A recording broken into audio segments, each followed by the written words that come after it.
Okay, so welcome to our week 3 ng ating Maritime Communication GMDSS. So for our lesson for today, it is a more signaling by hand flares or arms. So compared sa ating sound signals, light signals, then or flashing light signals, meron din tayong uh, hand flags and arms.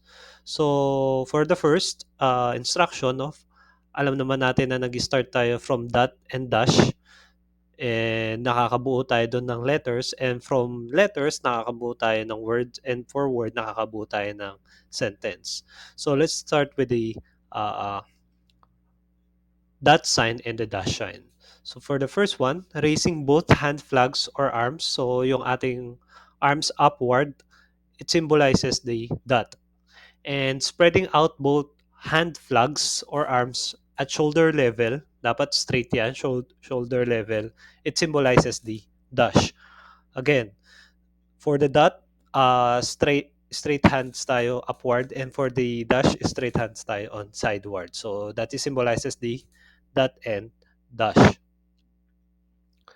And for the hand flags or arms brought before the chest, it is the separation of dots and dashes. So, ibig sabihin, ayun yung pinaka-space natin. No? Nagse-separate yung dash and dashes. No? And or ang meaning naman nun. And for the hand flags or arms kept at 45 degrees away from the body downward naman, as you can see on the pictures, it is the separation of letter, groups, or words. Again, for the number 3, separation of dash, it symbolizes the end or. And for the separation of letters, groups, or words, ayun naman ang hand flags in which you have a 45 degrees away from the body downward. Ibig sabihin, 45 degrees yung angle na mabubuo nyo doon sa downward hand flags nyo. So that is for the hand. So again, meron tayong dot, arms, raising both hands, flags, or arms upwards. And for sidewards, it is the dash. And for the chest, it is the end or. And for the 45 degrees downward, it symbolizes the separation of letters, groups, or words. And for the circular motion of hand flags or arms over the head, so over the head siya, in a circular motion, it means erase signals if made by the transmitting station. So request for repetition if the receiving station. So ibig sabihin, kapag nagkamali kayo ng transmission and if you want to make a request of repetition, just make a gesture of RPT. 'Di ba? Yung repeat sign natin. So for the more signaling by hand flags and pennants, it make a rule not to fly torn flags. Siguraduhin daw natin na hindi mawawala sa pagkakalagay ng stick yung ating flags and it may be faded and old. No? Kapag daw nawawala na ng kulay, it should never had it frayed. No? Dapat laging the same as the color na parang bago yung dating niya. On entering a foreign port, while there have a flag that the country main mast, so alam naman natin na yung main mast natin is nandun saan? Sa may forward, and some countries impose fines kapag nagkamali tayo ng paglalagay ng flags natin. So again, this flag, it is a sign of courtesy on which where we are country going to. No? So this vessel station flag should be placed at the aft mast. Sa aft mast daw natin ilalagay yung country flag kung saan tayo uh, voyage and be placed at the aft mast while the company flag can be hoisted in the port side of the main mast. Again, aft mast yung national flag and the aft mast on the port side is the company flag. Then the flags must be displayed from sunrise to sunset. So kapag gabi na, no, pwede nyo nang ibaba yung flag, i-lower down nyo na. But during the sunrise to sunset, kapag nakaano pa yung araw, kailangan naka-hoist siya sa upward. Then, on occasions, on morning, and national flag should be displayed at the half mast. Kapag daw meron namatay or namatay na may namatayan sa barko, yung flag daw is nasa gitna, no, ng pagkaka-hoist. So for example, ito yung pinaka-post nyo. Dapat nasa kalahati daw yung flag na ilalagay nyo kapag meron namatay sa barko. So in the half mast, the flag should be mast-headed first before hauling it down of the half mast. So in dipping to the men of war, the whole of the vessel national flag down to the two-thirds of the gaff or its rail of the uh, flag stop. So kapag naman daw meron tayong men of war, so the two-thirds naman daw yung gagawin natin. So the flag should be hold down plenty of time so that the intention to dip may be observed of the vessel, saluted, and apply with the vessel still nearly abreast. So letter A, a station with desires to communicate with another station. Kapag daw gusto natin tawagan yung kabilang station, signals may be hand flags or indicated requirement for the transmitting of station. So, by any method like the symbol K, in which we said that I wish to communicate with you, or you can call the signal by AAA by method of this instead. So, in the receipt of the call, no, the station address should make an answering call if unable to communicate. Meaning there should be a reply signal YS by a available method. So the call signal AA, no, anim na A, and the signal T should be used respectively by the transmitting station and the address station. So normally, both arms should be used to this method transmission, but in cases there is a difficult or impossible of arm can be used, you can also use the signal na ginagamit na natin ngayon, no, yung mga sound signaling. No? So kung nahihirapan talaga tayo mag-transmit using the hand signal. So again, if matatapos na tayo ng transmission, always remember na magkakaroon tayo ng ending signal which is the AR, no? End of or the recipient of the signal natin. So for the signal letter, signals with the complements which made by any method of signaling. So for the alpha with the three numerals, it is the azimuth, no? Ito yung pinag-aralan natin last week, no? I-remind ko lang sa inyo. And again, this coming week on Saturday, meron tayong quiz with regards sa mga ano natin, yung medical code, yung mga codes na dyan sa ating information sa latitude, longitude, bearing, no? So with C, with three numerals, the course, and D with two or four numerals on the date. So five numerals, longitude, and with one another, and I wish to communicate with you for the letter C. So, na-discuss na natin yan, yung latitude, distance, speed. Also for the local time, GMT, lagi nyo lang tatandaan na kapag letter L, it is the latitude and it denotes the degrees and minutes. Alam naman natin na yung magiging units in every counterpart ng ating letters. For example, yung R, sabi natin, it is in distance. So, dapat ang kanyang measurement or yung unit na ginagamit natin is in nautical miles. And for example, the speed, ang unit na gagamitin natin dyan is knots. Hindi naman tayo gagamit dyan ng uh, kilometer per hour na ginagamit natin dito sa lupa or kunwari pagdating naman sa local time, alam naman natin na naggagamit tayo ng military time, no? Yung hundreds, hindi yung AM, PM. So, ganun din sa ating GMT. No? So, always four numerals kasi we are also calculating the time and in which tinatransfer natin into degrees and minutes. So, the following signal letters when made between the icebreaker. So, icebreaker and assisted vessel naman kapag gagamitin natin ang ating Morse code signal. So, for the icebreaker and assisted vessel, syempre, yung icebreaker, Ang primary role lang niya is mag-break ng ice.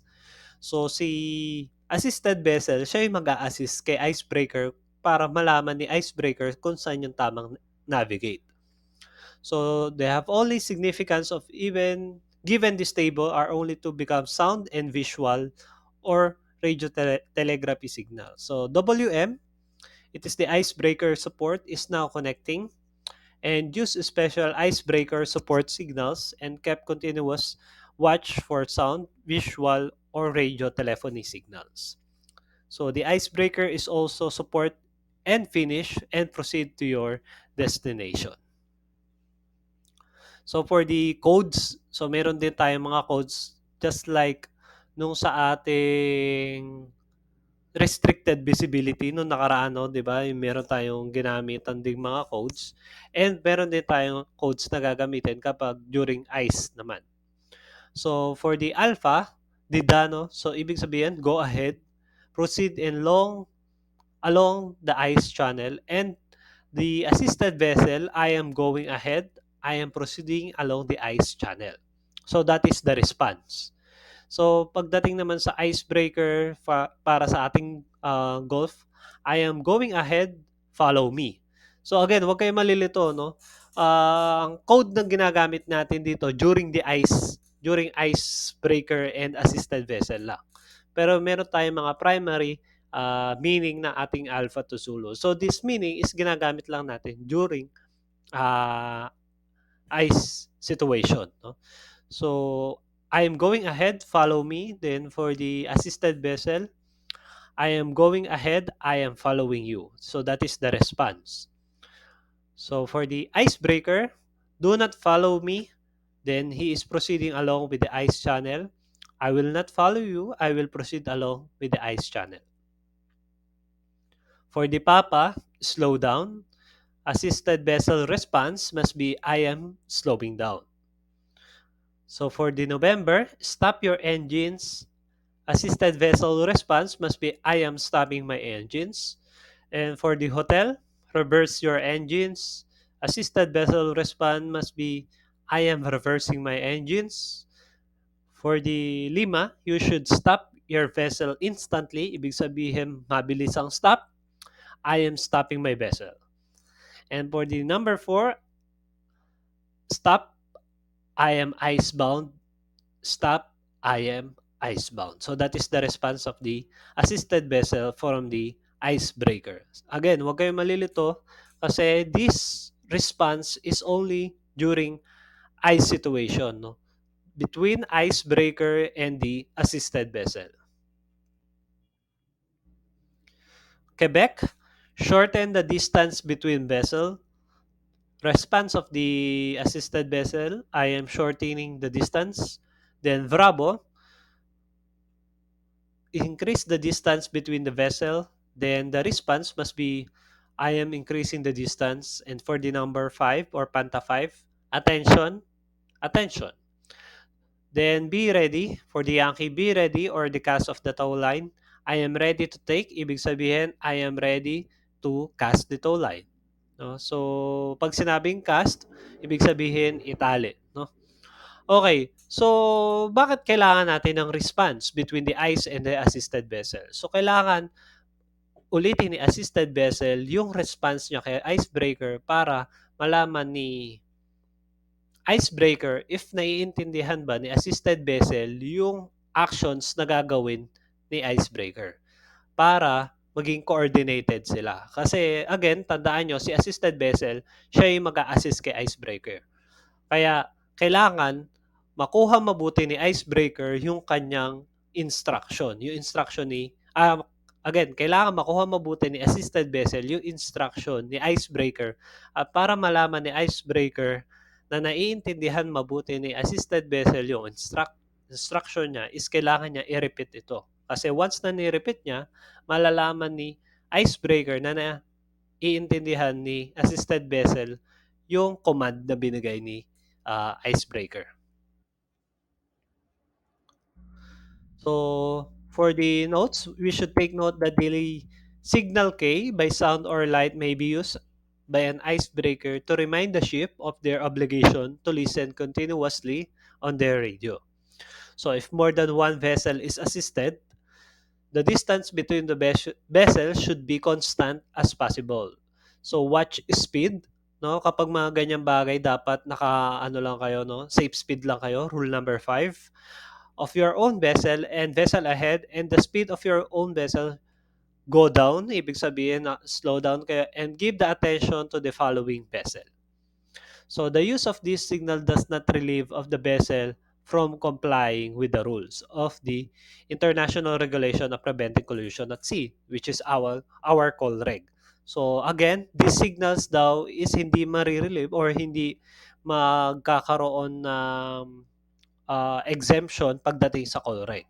So the stop of your headways is only given to a ship in case of channel ahead or approaching going from icebreaker. Hindi nyo siya pwedeng gamitin sa ibang instances if your vessel is not on the situation of the ice. So, this only applicable if your vessel is going through the ice situation. So, again, kaya sinabi dito that the use of this signal does not relieve of any vessel complying with the international regulation of preventing collision at sea. Kasi hindi siya applicable sa lahat ng instances. It is only applicable if your vessel is traveling in a country or continent in which they experiencing ice, no?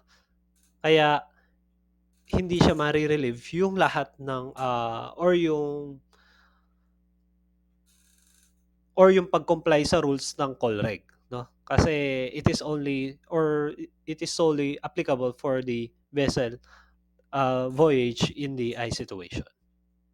So ito yung sinasabi ko na international code flags in which ito yung fina-follow natin. Contradict sa pinakita ko kanina, ito. So magkaiba sila because this one is during the icebreaker. So kapag nasa ice situation lang kayo, but this one is the standard. Ito yung ginagamit sa lahat. Regardless of nasa ice ka, ito yung ating pinaka-standard na sinusunod. So for example, no, for the alpha, DIDA, meaning have a diver down. So for example, if your vessel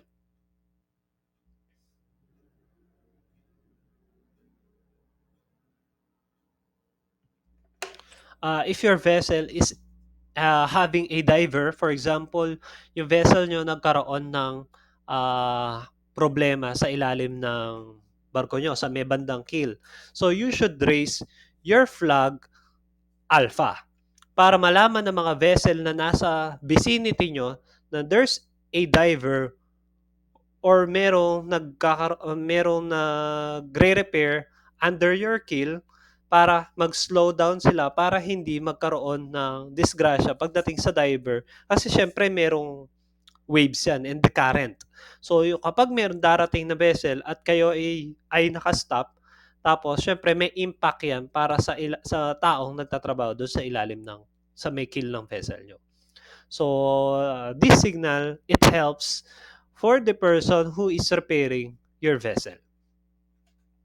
And next one, Bravo, meaning dangerous goods cargo on board. So Daddy did it, meaning your vessel is carrying a dangerous cargo on board. For example, kapag yung mga tanker vessel ay nasa port facility or during voyage, no, they raising a Bravo flag, meaning they're carrying a dangerous cargo on board. Ibig sabihin, yung mga tong vessel na to ay nagkakarga ng dangerous cargo. Sir, bakit tinawag na dangerous? Kasi explosive siya eh. Explosive ba yung tanker? Yes, it is explosive. So, may danger ba? Yes, may danger. So, para aware yung mga ibang vessel or yung ibang craft na nakapalibot sa inyo that you are carrying a dangerous cargo on board, you should raise your flag a Bravo flag, in which your vessel is carrying a dangerous cargo on board. So that is the meaning of dangerous cargo. And for the Charlie, no, it is the response for a yes or no. No, again, uh, it is only a response. No, it doesn't mean na kailangan nyo rin siya erase or flag. So it is using for the response for the international code of flags. So just like the November or negative or no. Then next, keep clear. So sir, bakit kailangan natin ng flag? Eh, paano kung hindi gumagana yung Morse code nyo? Or hindi nagkaroon ng system failure sa GMDSS nyo? So, you can use this flag para magkaroon kayo ng signal, no? Para makita nila yung signal na or yung gustong iparating ng vessel nyo. Kasi meron silang binocular and they can use those binocular para makita kung ano yung nasa taas ng Monkey Island nyo. Kasi doon nilalagay sa Monkey Island yan eh. Doon hino-hoist yung flag signal na yan. So, keep clear, no? Lalong-lalo na kapag nandiyan kayo sa situation na head-on situation. Then, ganun din kapag dating sa echo or DIT, no? Turning to starboard, ibig sabihin your vessel is turning to starboard. Then, Foxtrot, I am disabled, communicate with me. So, again, I have no anong tawag dito? I have no parang wala siyang kakayahang mag-transmit ng message using some subsystem and gusto niya ma-communicate yung other vessel but hindi niya kaya but he can show it through flags. Kasi kunyari mo nagkaroon system failure, then gusto niya makausap yung kabilang vessel kasi meron siyang gusto ibigay na information para humingi siya ng tulong. So, he can use to raise the flag foxtrot. So, ganun din sa golf, I require a pilot or hauling a nets if you need a pilot kasi kailangan natin ng pilot on board especially kapag we are maneuvering the port, no? Requirement yan. Kailangan may pilot on board. Hindi kayo makakadikit sa port ng walang pilot. And for the hotel, once you have a pilot on board, you should raise the flag pilot on board hotel. Bakit? Para malaman ng port authority na meron na kayong pilot. Dahil hindi kayo pwedeng dumikit sa port nung wala kayong pilot. Then, next, India. So, turning to port, meaning your vessel is turning to port. Then, Juliet. On fire, keep clear, meaning your vessel having a fire on board. Then, the vessel must keep clear or must keep away from you. Then, Kilo, I wish to communicate with you. It is different from I am disabled, communicate with me. Then, the Kilo, I wish to communicate with you. So, wag kayong malilito sa dalawa.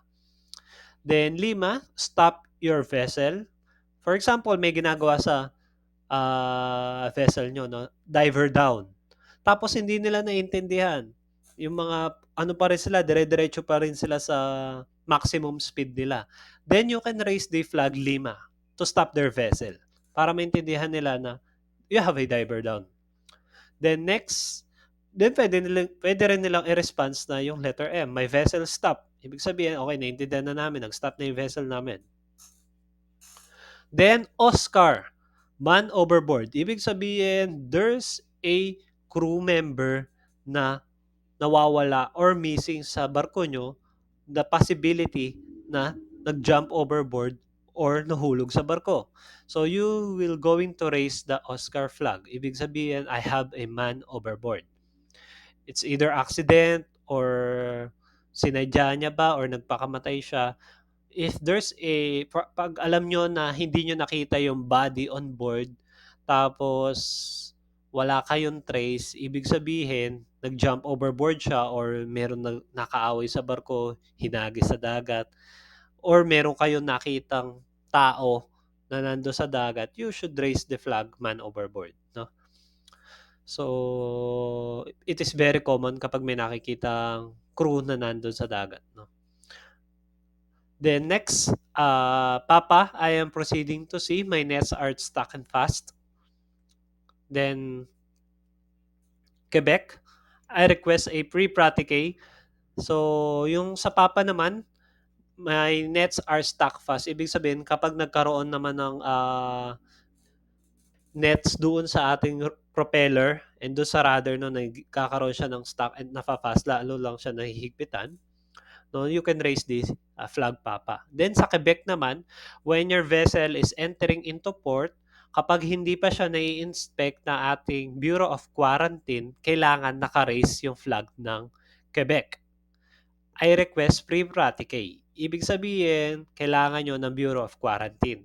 So, once na yung Bureau of Quarantine inspected already your vessel at tapos na yung inspection, free from pratique na kayo, pwede nyo nang i-lower down yung Quebec flag. Ibig sabihin, tapos na kayo sa inspection ng Bureau of Quarantine or the quarantine. No?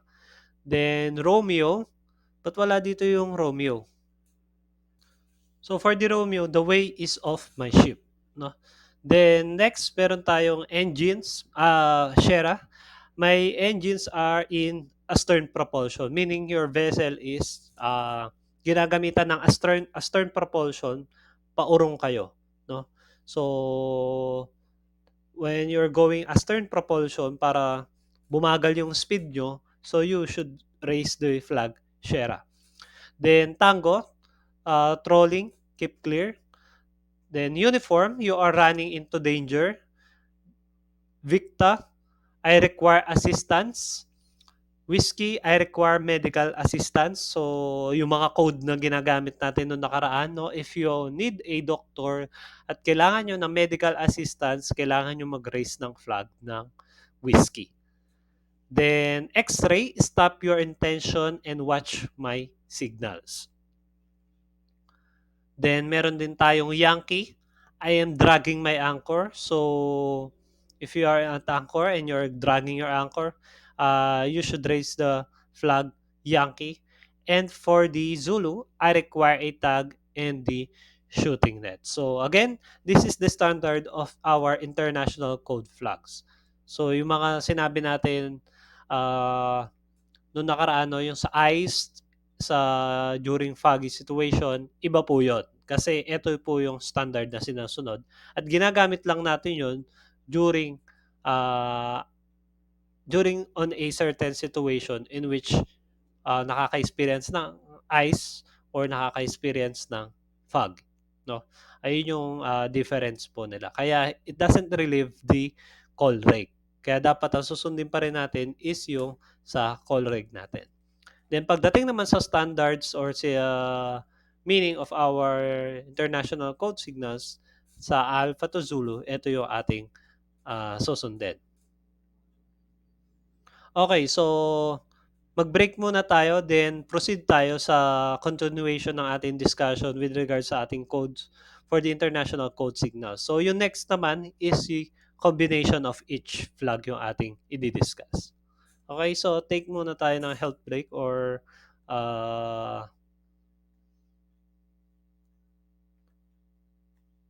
mag-agahan muna tayo.